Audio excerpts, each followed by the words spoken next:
και παίζουμε αυτή την παράσταση από το 2012. Πάντα αφιερώνουμε αυτή την παράσταση σε μια συλλογικότητα, σε ένα ίδρυμα, σε κάποιον που μας χρειάζεται. Είτε γιατί το έχουν ανάγκη αυτοί, είτε γιατί το έχουμε ανάγκη εμείς. Αυτή τη στιγμή μπορώ να σας πω ότι εμείς είχαμε περισσότερη ανάγκη για αυτή την παράσταση.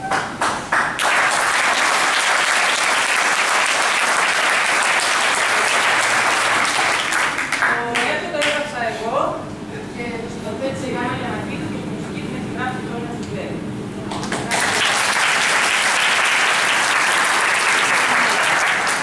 Τους εργαζόμενους φίλους στην ομάδα μας και τους ευχαριστούμε πάρα πολύ που είναι πάντα μαζί μας και μας στηρίζουν. Τώρα το λόγο στα παιδιά. Να ευχαριστήσουμε πολύ τους εργαζόμενους του τομέα, αλλά πρέπει να πούμε κύριο Κάντερμπαχ ή οποιονδήποτε Κάντερμπαχ σε κάποιες θέσεις ότι η ματιά τους μάλλον είναι στο παρελθόν. Μάλλον κοιτάνε ότι είχε κλείσει ένα μαγαζί για να ξανανοίξει.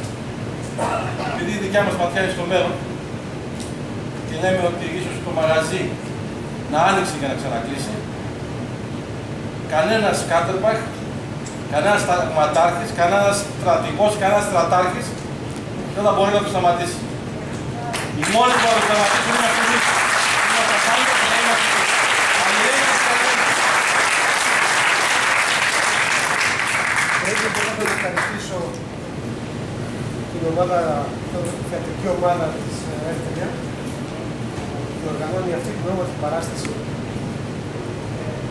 Θέλω να πω ότι νιώθω ότι είναι όπως ήταν στην αρχή όταν ξεκινήσαμε όλοι μαζί. Δεν ήμουν μόνο, ήμασταν όλοι μαζί εδώ στους δρόμους. Αυτή τη στιγμή το ίδιο πράγμα νιώθω, αν και οι συνάδελφοι στην Εύτερια δικαιώθηκαν στις δουλειές τους. Οι Βιομέ ξεκίνησαν το δικό τους αγώνα, δουλεύουν και μπράβο στα παιδιά. Εμείς δεν μπορούμε να το κάνουμε αυτό το εγχείρημα.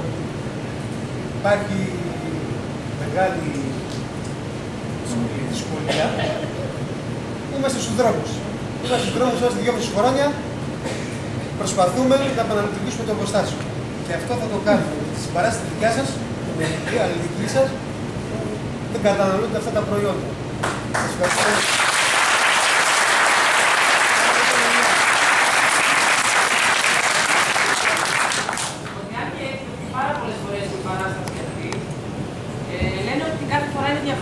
Γιατί αλλάζει το κοινό.